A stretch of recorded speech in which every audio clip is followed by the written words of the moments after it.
Parks, Recreation, Neighborhood Services Department. Good evening, everyone. My name is Leo Tapia. I am a planner with the Department of Parks, Recreation, and Neighborhood Services. And later on tonight, I will be discussing the park naming portion. Hi, I'm Chris Mastro de Casa, and I'm the project manager for Public Works on this project.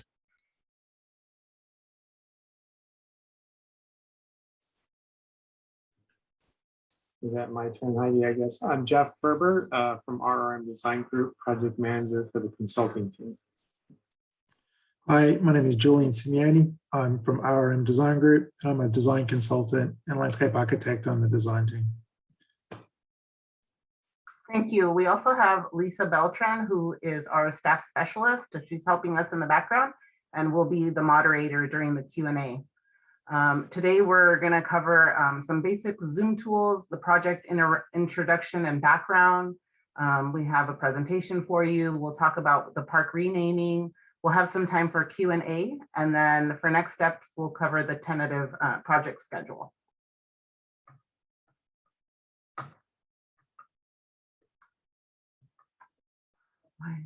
I'm sorry, I'm having technical difficulties. It's just not going to the next slide when I tell it to.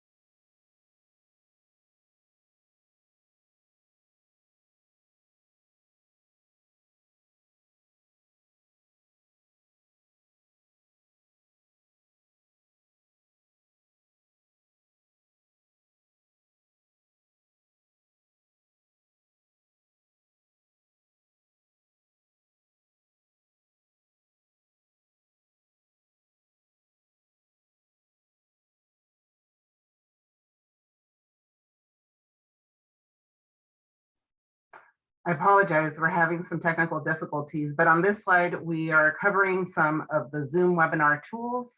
For some of you that may be new to the webinar feature, on webinar, you can see the panelists, but we can't see the attendees. There's currently 23 participants on the webinar. This meeting is being recorded. Participants are asked to consent as they join the webinar. We have some designated time for Q&A. In the meantime, please submit your questions using one of the two features. There should be a Q&A button at the bottom of your screen. You can type in a question there, or you can also use the raise hand feature that should be at the bottom of your screen. You will be indicated when we will be able to unmute you during the Q&A by Lisa.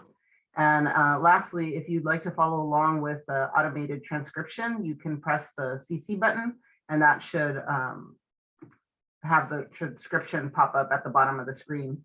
I'm going to have to close out of this window and try to see if I can move us over to the next slide.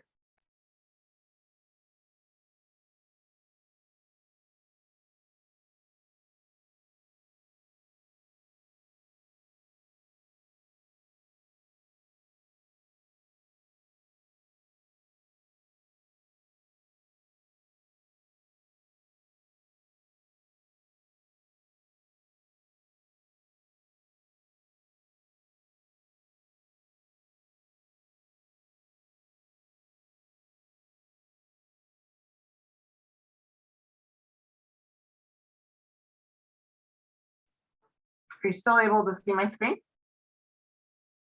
Okay, I'm gonna stay in this mode to allow me to move from slide to slide. I apologize for that. I'm not sure what's going on. To cover project background. Okay, here we go. Our project site is located in Council District 6 on Taylor Street, just south of Highway 87 and directly north of the Guadalupe Gardens. The renovation of Columbus Park is being funded by Measure P bond initiative funds from 2000 to expand the city's park infrastructure. This project is the last remaining project funded by Measure P. Measure P funds, the scope of the project is dictated by Measure Measure P, the major design features, and there were for input on the design details and the central paseo, the process of this project.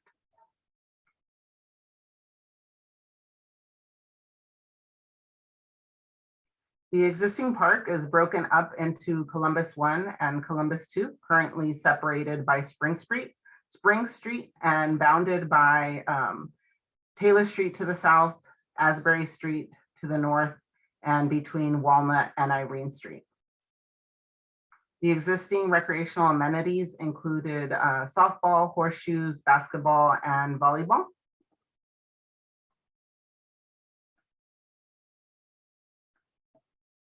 The next two slides show pictures of the existing facilities. This slide is specific for Columbus 2. You can see some of the existing amenities there. And the next slide is Columbus 1 images.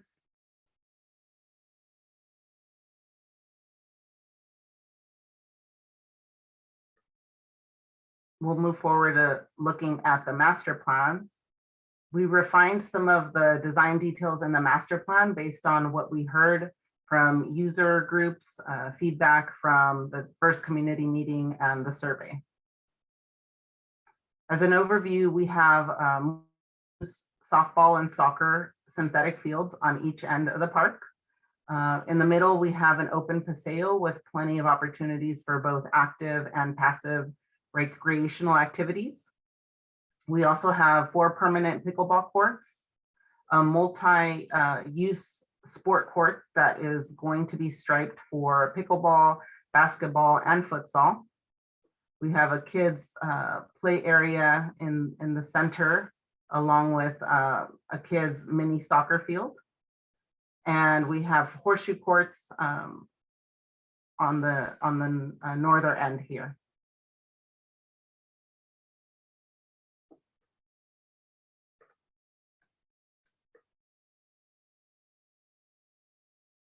Taking a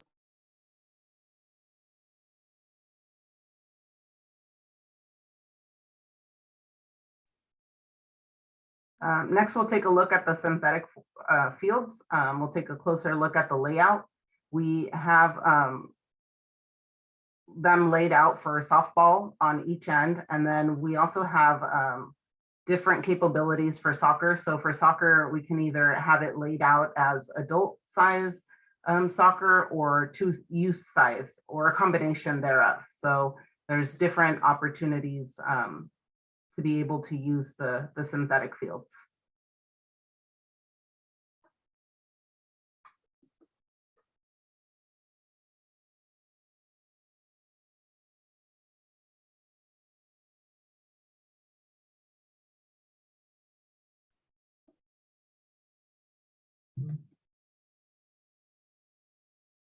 Next, we'll take a look at the beautiful renderings that were prepared by our consultant.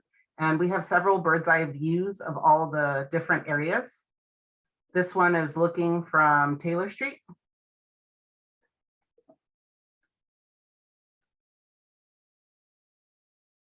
This is looking west over the playground area.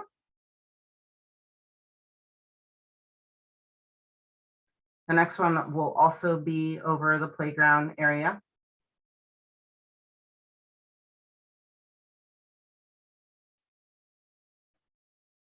This is a rendering at ground level for the playground area.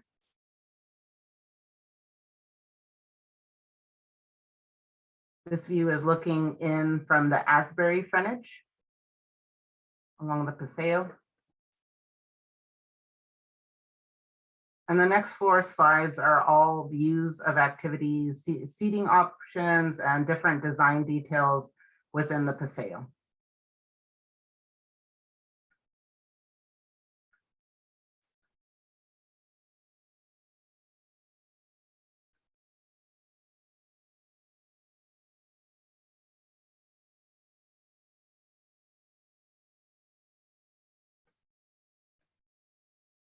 That's it for the renderings that I have.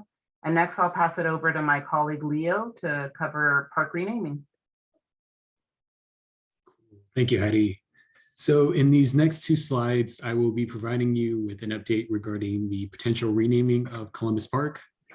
So just kind of as part of the renovation of the park, the department is really looking at whether the name should also be updated to reflect the new park design. And as part of that, we distributed an online survey last month to the community asking whether we should rename the park.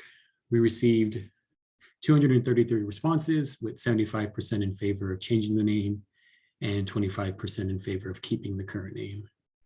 Of the 75% who voted to rename the park, they provided over 85 potential new names. The remaining 25% who voted to keep the current name generally cited preserving the history and memories they had associated with the park as one of the reasons for retaining the existing name. We had originally planned on releasing a ranking survey tonight where the community could rank their preferred name, but unfortunately we are still finalizing the results of that last survey, specifically the vetting of all the park name suggestions. But once that is complete, we will send out that ranking survey to the public via email and social media. Next slide, please, Heidi.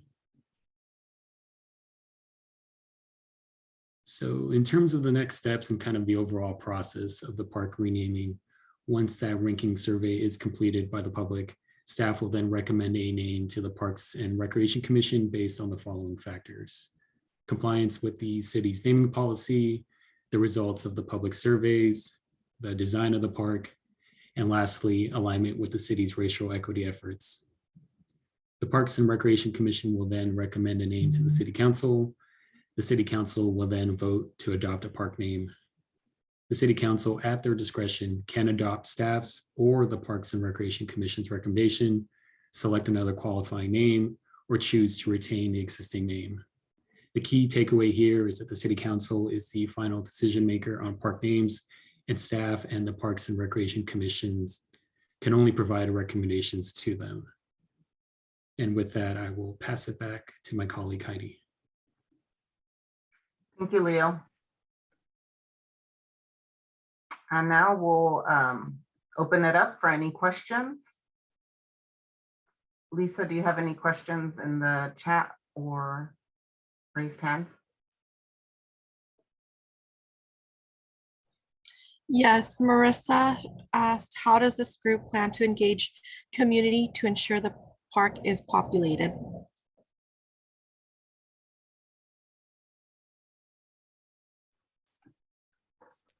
Marissa, I can sort of speak to that.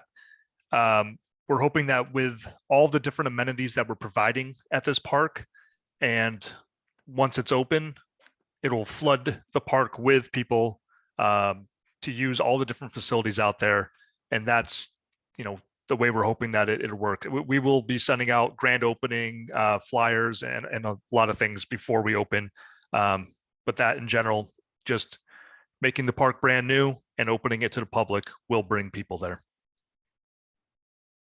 Thank you, Chris. We also have a very long list of stakeholders that we've developed for this project as part of the community outreach, and that includes everyone that used Columbus Park in the past when there were reservations available, and all citywide sport users and the community, across the city will receive invitations, like Chris said. We have a very long list of stakeholders for this site as well.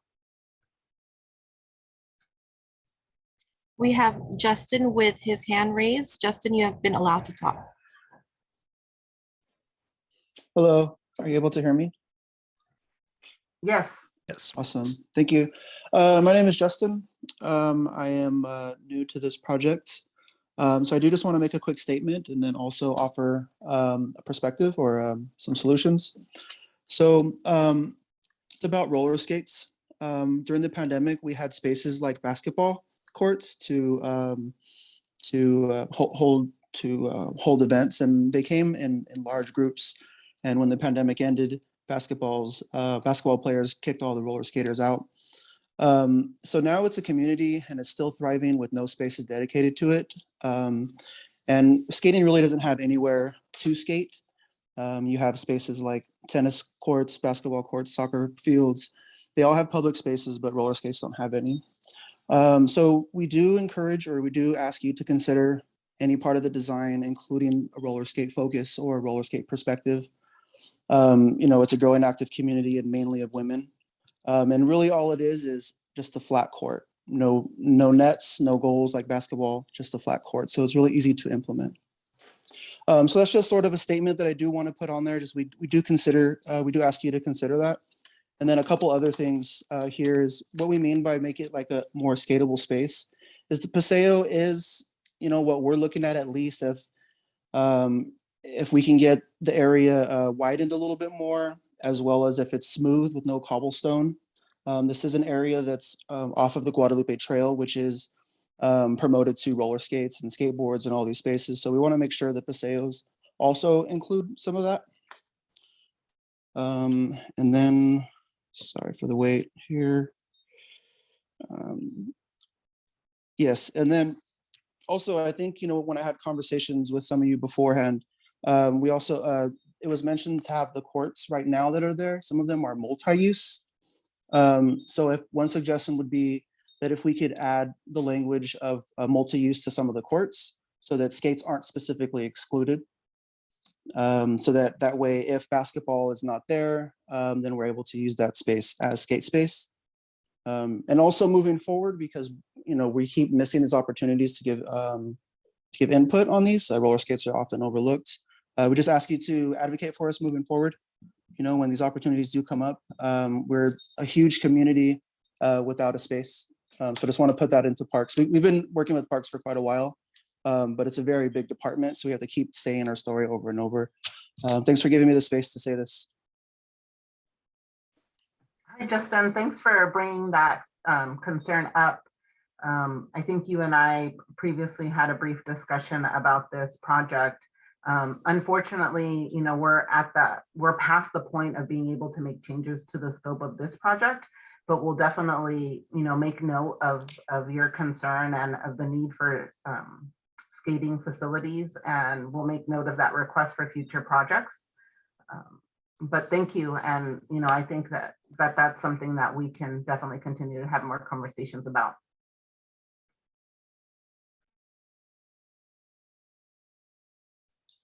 We have Antonina with her hand raised. Antonina, you're allowed to talk. Hi, good evening. Thank you for taking taking my question. I have a couple of things. I see that there's parking there on your plan, and I hope it's going to be enough.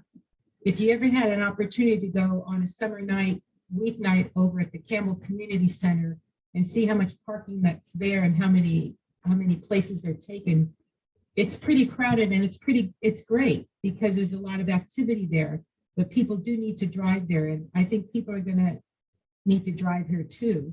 So I hope you have enough parking for people who want to go. And then the second thing is, may I ask you to go to slide number 4? It's an overhead view of the area.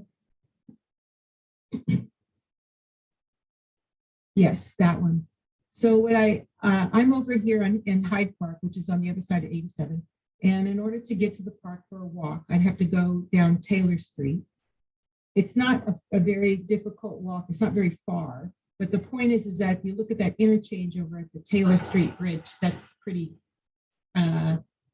dangerous. But putting that aside, if you can make it more welcoming for people to use that street, which means could be murals put up on the sidewalk or on the short wall that's there, just to kind of give it color, to let them know there's something on the other side of this bridge, and that would be that Columbus Park. If you can think about how to make it an easier way to walk to, even with you when you want to do a bike, if you look on the other side of Heading Street, we have to go in front of the county buildings, the monoliths, cement buildings, and Heading Street with all the congestion, no shade. And yes, I've ridden my bike there, and then we have to meander through the park. Okay, hopefully it'll be cleared up of any obstruction that's there now.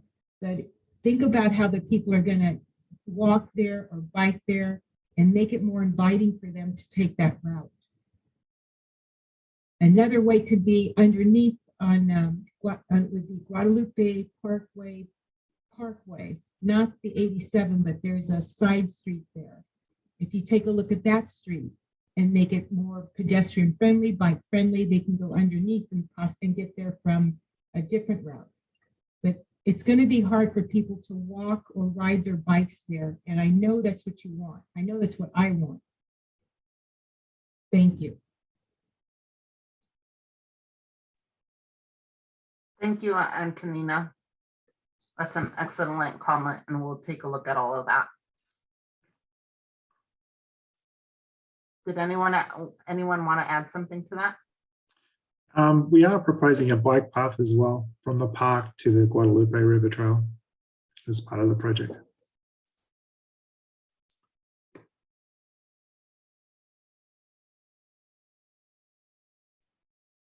Lisa, are there any more questions? Yes, we have a comment made by Nick. Park looks great and layout looks promising. My only question would be. Oh, sorry. Sorry about that. I just answered that. Oh, okay. I can go ahead and speak to that.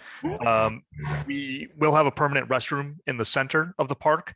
And then on the outside, we're looking at the potential for portable restrooms at times when there's higher volumes during tournaments or anything like that, where there will be a larger volume of people on site. There's a pretty good view of that restroom, yeah, on one of the perspective sketches.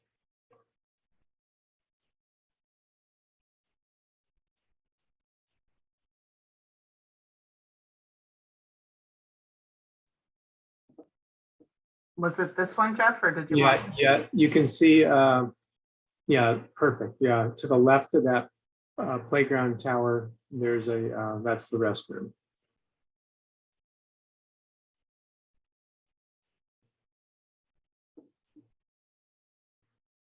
I thought if I could make one comment on the parking, because I'm not sure the plan shows it super well, but there is parking on the street on all three sides as well as the parking lot.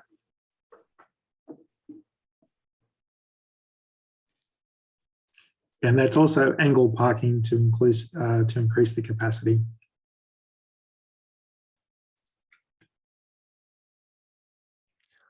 Antonina, I was going to just kind of speak to your follow-up question. There it will be from the parking lot. We're putting a pathway in that will access the Guadalupe Parkway trail. So there will be a path from the parking lot itself to the trail that is part of this project. Anything kind of outside of that wouldn't be a part of this project, but would be something that would be considered through the Parks Recreation Neighborhood Services Department.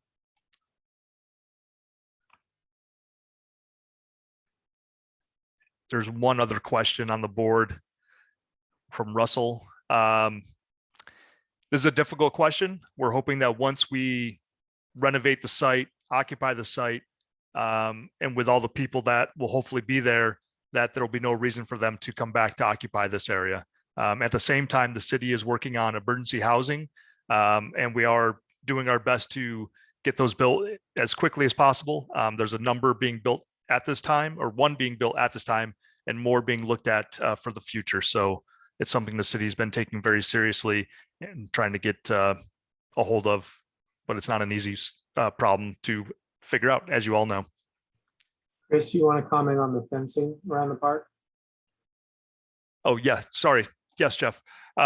So this park is planned to be closed after hours, so that there'll be gates along West Taylor Street and Asbury Street to close the Paseo at night. And you can kind of see there, we don't show the gates at this time because it's more of a illustrative drawing, but we do plan on closing the park after hours so that hopefully nobody's able to get into the park to cause any problems.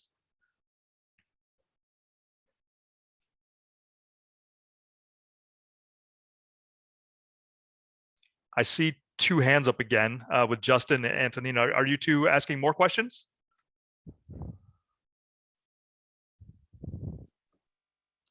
Hello, this is Justin again. Yes, I am asking more questions if I'm allowed that time. Sure. Awesome, thanks. Hey, so this one is about like areas for public art. I see along Paseo there, and some of the Paseos, they've had areas where they do art within the sidewalk. There was a project done with DOT over San Antonio Bike Bridge that needed like really early planning to get that stuff allocated.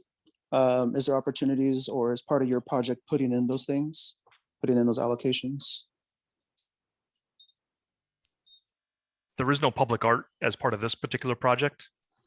We were going to try to do some sort of entry gateways to try to, showcase that this is a sports facility, which is sort of what we show here, but no public art has been slated for this park. Okay, and I can get in line again, but may I ask another question? Yeah, I sure. may? Yeah, absolutely. All right. We've been invested in the area as a roller skate group with the prototype park of Guadalupe Gardens. So, we've kind of been really interested in the area, as well as we're advocates for the houseless in the area. So I'm super involved, sorry. Well, obviously not, since we're so late. But anyways, the answer, we didn't talk about getting the courts as shared space. The address was, there's nothing big that can be changed, but these are like just allocation. Would they be able to skate on the courts, the multi-use courts? Haiti had brought that up, but I just wanted to talk about it in a group. So Yeah. the court that we have identified as multi-sport, I know it's not labeled as multi-sport, but that would be this court here that shows the pickleball, half court basketball, and futsal. I think this is definitely, I would consider this a multi-sport court. I don't think that there's, any regulations against using this as skate space, but, we can definitely follow up on Yeah, that. just having that would also be great. Sometimes when there is just a little bit of space, we often get kicked out because it's allocated for somebody else. So if it is a multi-court, we'd like to assert that. And then the other thing is the Paseo. Do you guys plan to have any like brick or cobblestone like textures? Right now, we haven't finalized what the actual Paseo will be. We might be utilizing it for stormwater purposes because there's very big requirements for stormwater these days, and they're getting more and more strict as we move forward. So we might have to utilize that as some sort of porous surface. And if that's the case, it certainly won't be a smooth one 100%, but it's something that we can look at when we get into the actual construction documentation. Right, that's some good insight. Okay, all right, I think I'm done. Thank you. Thank you.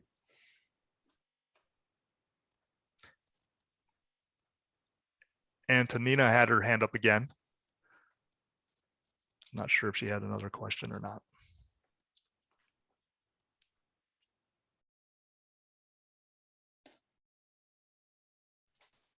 Antonina, you're allowed to speak.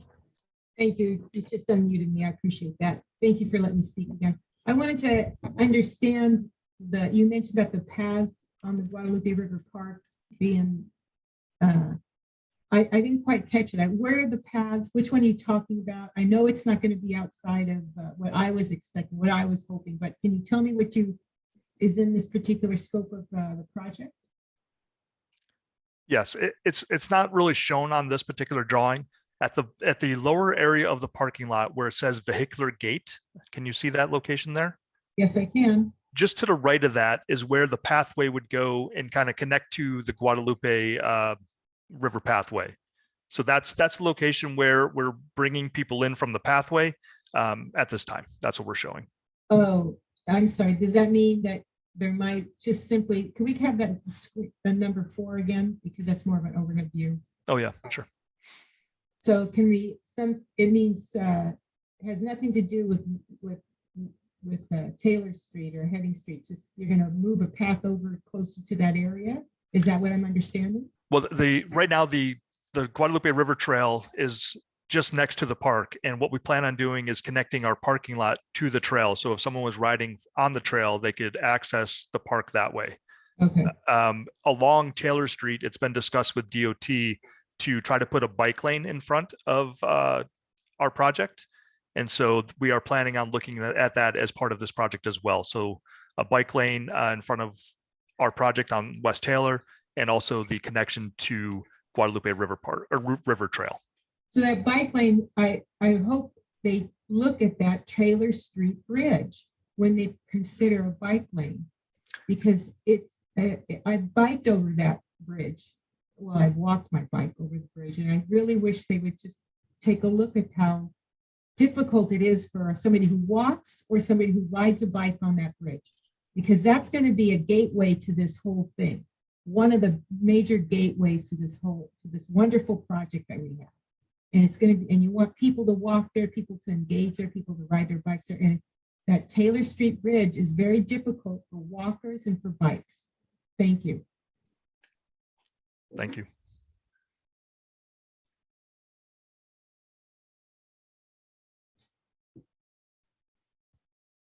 Are there any additional questions? Otherwise, we'll move forward with covering the tentative project schedule. There is Russell who has his hand up. Russell, you're allowed to talk.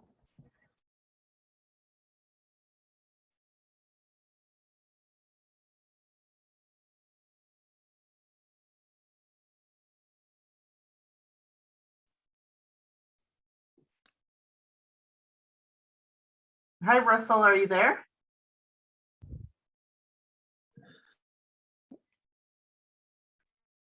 You're currently muted, Russell. Unmute. How about now? There we go. Perfect. Okay.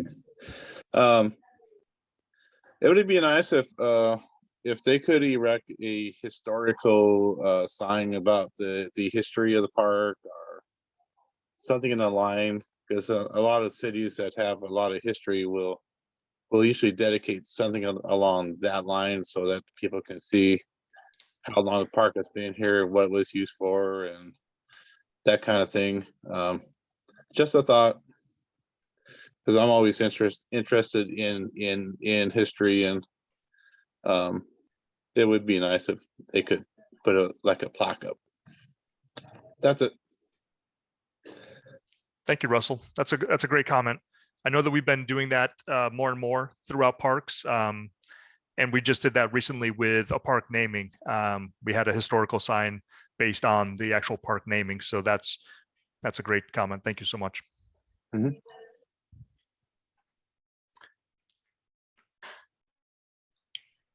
We have a comment by Cindy, random question, but along the Columbus Park, there's like a walking bridge that runs along the main street. Is that staying? It's so cute. Cindy, it is cute, but it's going. It's going to be part of the demolition. What we need to do is extend the park out a little bit further in order to gather a little more space for the fields and all the activities that we're putting on there. So that is going to go away as part of this project. The only thing remaining really on the site will be the large netting that's currently there right now in the corner of West Taylor and Walnut Street. So, but thank you for that comment.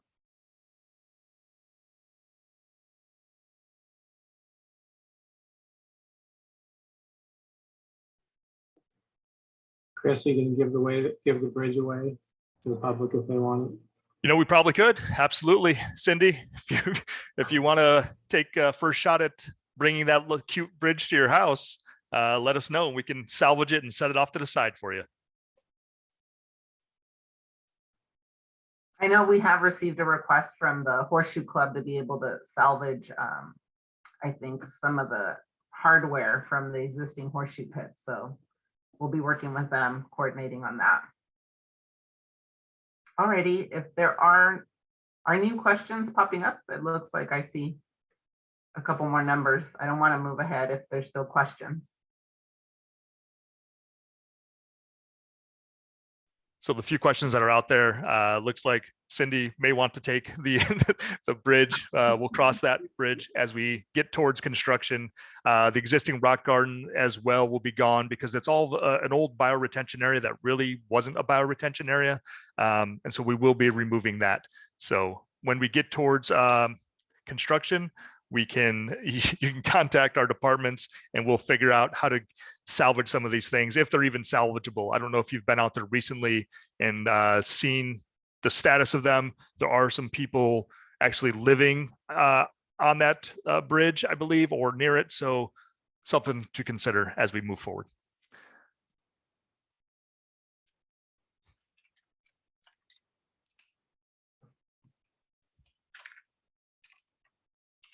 Have we addressed all the questions, it looks like maybe? So far, so good, I think. I don't see any more Yeah. hands up.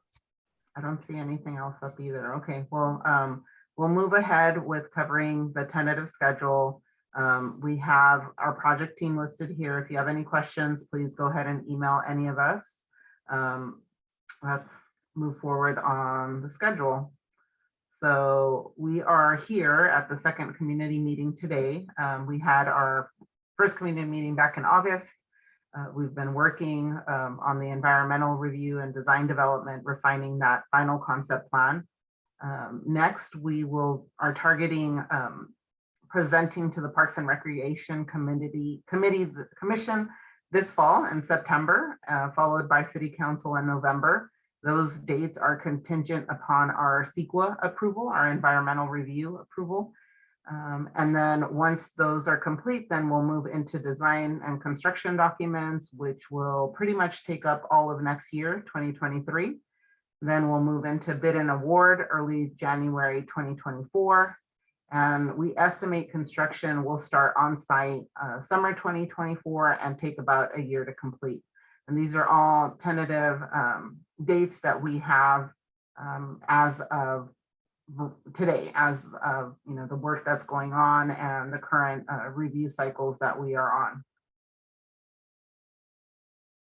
Again, I'd like to thank everyone for joining tonight. If you have any questions, please reach out to the project team, either myself for the main project, or any questions specific to park naming can be referred over to Leo. And we will be sending out a second park naming survey in the coming weeks, and look forward. We're all excited to continue to move this project forward. And again, just thank you for being with us tonight.